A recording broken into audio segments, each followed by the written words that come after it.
mico waduhaye Mana, Satani yakomeje mu kuturwanya. Hari ibikorwa byiza twagukoreye biramubabaza, bifuza ko turwa, ashaka kutunyaga ibitsibo byacu, duhe gushikama tuneshereze. Iyo nitegereje mw'iyi misi ya nyuma, bambona abantu benshi twasubiye inyuma, twarataye igikorwa twari twahamagariwe, Satani yatwifatiye ku mayeri.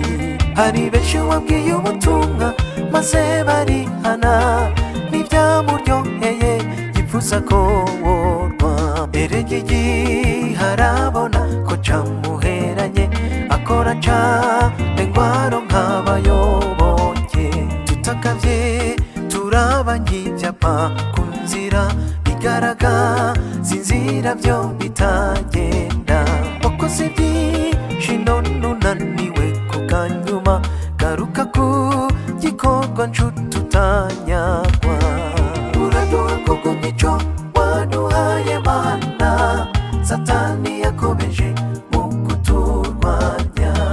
Hari ibikorwa byiza twagukoreye biramubabaza, bifuza ko turwa, ashaka kutunyaga ibitsibo byacu, duhe gushikama tuneshereze. Uraduha koko mico waduhaye Mana, Satani yakomeje mu kuturwanya.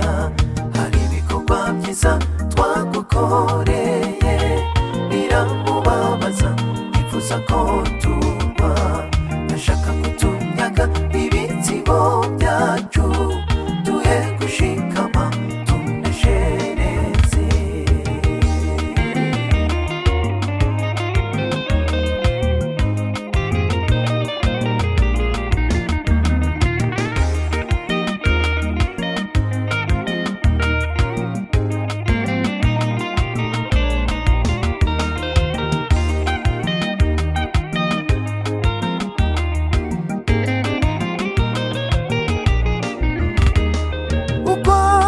Amacakubiri hamwe n'inzigo Satani yabibibye mu mitima yacu, kuko manazi imitima kudaca bugufi, nibyo biranga abakristo b'iyi misi. Yarabonye ku bumwe bwacu arizo nguvu, yigira inama yo kuducanishamo, kandi benshi twaraguye muri uwo mutego. Yewe Mana dufashe tuneshereze, kumyica ufise utakinyarwa, soyiteguye kuguhuka wino winjire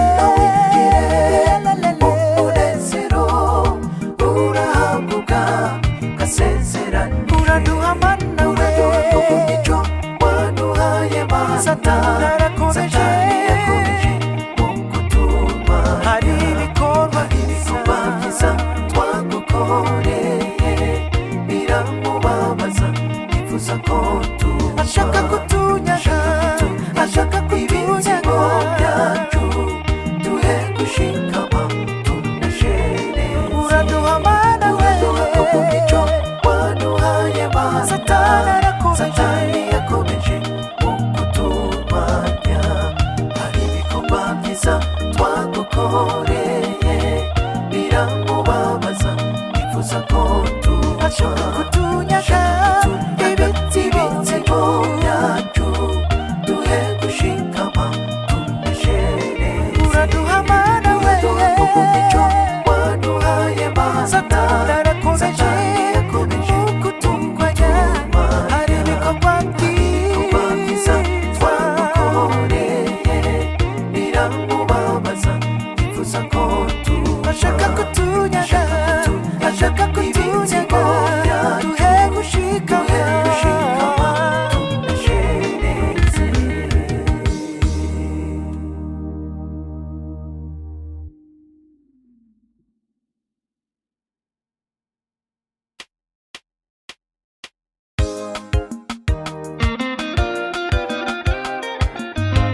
imico